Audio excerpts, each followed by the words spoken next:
আসসালামু আলাইকুম। একটা সময় ছিল বড় প্রতিষ্ঠানের সবচেয়ে মূল্যবান সম্পদ ছিল সিন্ধুকে রাখা টাকা বা নথিপত্র। কিন্তু এখন একজন হ্যাকার যদি কয়েক মিনিটেই কোটি কোটি টাকার তথ্য চুরি করে নিতে পারে, তাহলে আসল নিরাপত্তা কোথায়? ঠিক এই বার্তাই দিয়েছেন তথ্যমন্ত্রী জহিরুদ্দিন স্বপন।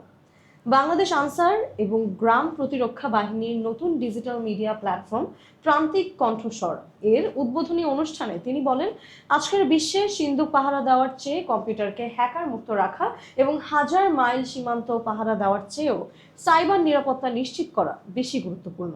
যে কোনো বড় ব্যবসা প্রতিষ্ঠান তার সিন্দুককে পাহারা দেওয়ার চাইতে তার কম্পিউটারকে হ্যাকার মুক্ত করাটা অনেক বেশি জরুরি।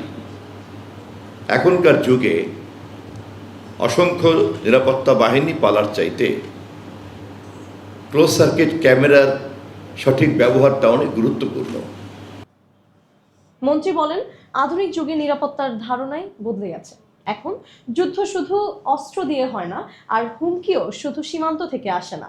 ডিজিটাল প্রযুক্তির মাধ্যমে একটি দেশের অর্থনীতি, তথ্য ব্যবস্থা এবং গুরুত্বপূর্ণ কাঠামো বড় ঝুঁকির মুখে পড়তে পারে। তিনি উদাহরণ হিসেবে বাংলাদেশ ব্যাংকের রিজার্ভ চুরির ঘটনা তুলে ধরে বলেন, সেই ঘটনায় দেখিয়ে দিয়েছে ডিজিটাল হামলা কতটা ভয়াবহ হতে পারে। তথ্যমন্ত্রীর মতে, প্রযুক্তির প্রতিনিয়ত পরিবর্তিত হচ্ছে।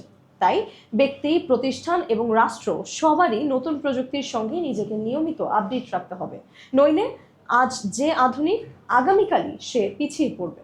তিনি আরও জানান, আনসার বাহিনীর তৈরি প্রান্তিক কণ্ঠস্বর ভবিষ্যতে সরকারের তথ্য ব্যবস্থাপনায় গুরুত্বপূর্ণ ভূমিকা রাখতে পারে এবং এটিকে অন্যান্য সরকারি প্রতিষ্ঠানের জন্য একটি উদাহরণ হিসেবে দেখা হচ্ছে।